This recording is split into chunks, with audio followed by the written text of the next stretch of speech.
সাবেক প্রধানমন্ত্রী শেখ হাসিনা, আপনার আর থাকার যোগ্যতা নেই বিভিন্ন অফিস আদালতের উচ্চ স্থানে। যে পরিমাণে অত্যাচার, নিপীড়ন, নির্যাতন করেছেন এই দেশের মানুষদের উপর, যা বলে শেষ করার মতো নয়। হ্যাঁ, মানুষ আপনাকে মনে রাখবে, তবে স্বৈরাচার হিসেবে মনে রাখবে। আপনার জীবনের মতো ব্যর্থ জীবন আর কার আছে? 15 বছর ক্ষমতায় থেকেও অর্জন করতে পারেন না এই দেশের মানুষের ভালোবাসা, আস্থা। সারাটা ক্ষমতা জীবন জুড়ে শুধু এতটুকু বলেছেন, উন্নয়ন উন্নয়ন উন্নয়ন।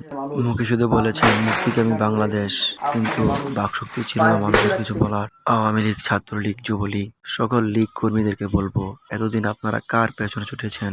যেই নেত্রীর পেছনে তিনি ছুটেছেন, সে আজকে আপনাদেরকে ফেলে নিজের জীবন নিয়ে পালিয়ে গেল অন্যত্রে। কোথায় দিয়ে গেল আপনাদেরকে? যাই হোক, পরিশেষে এতটুকু বলতে চাই, এই বাংলাদেশে আর অরাজকতা নয়, সকলে মিলেমিশে বাস করুন। ধন্যবাদ সবাইকে। ভালো থাকুক জাতি আর ভালো থাকুক দেশ, এই আমার প্রত্যাশা।